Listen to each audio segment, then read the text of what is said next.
Kalau tadi saya cerita, ada orang yang untuk makan aja dia keluarkan banyak biaya. Untuk memenuhi tadi, cari sayur lodeh. Di mana aja warung yang ada lodehnya dia kejar. Menyalurkan hobi juga gitu, apapun dia lakonin gitu. Ada yang hobinya koleksi barang, di rumahnya apa aja dikumpulin. Ada yang hobinya cari ilmu, Pak. Sekolah kemana aja. Lulus S1 hukum, cari lagi komputer, cari lagi komunikasi, cari lagi tentang terus ilmu dan ilmu. Ini bagus, udah lebih tinggi levelnya.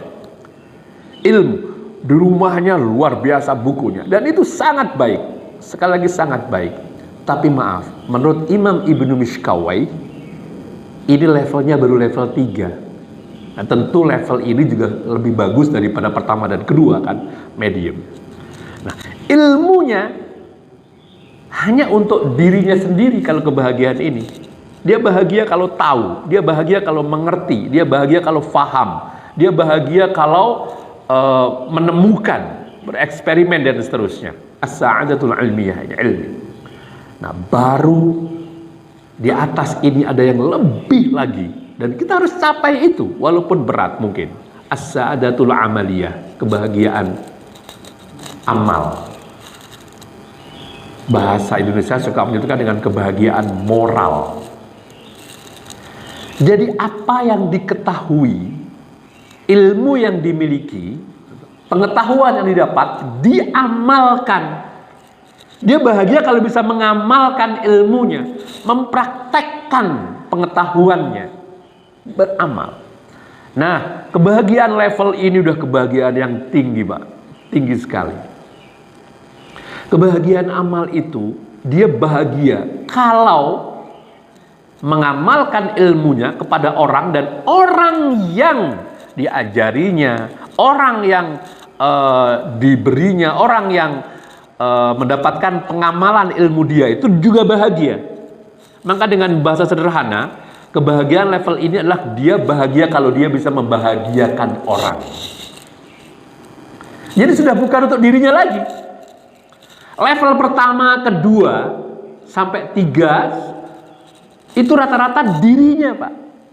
Diri dalam. Saya bahagia kalau saya kenyang. Saya bahagia kalau saya terpenuhi keinginan makan yang saya idam-idamkan. Saya bahagia kalau tersalurkan hobi saya, gitu. Saya bahagia kalau saya bisa belajar. Tapi kalau yang ketiga, saya bahagia kalau saya mengamalkan ilmu saya. Berarti apa? Faktor dalamnya itu lebih dominan. Tapi faktor luar itu lebih kepada dia bahagia, saya bahagia. Ini yang disebut dengan khairun nas anfa'uhum linnas. Manusia terbaik kalau dia manfaat buat orang lain. Dia bisa menolong orang, dia bahagia. Dia ngajarin orang, dia bahagia.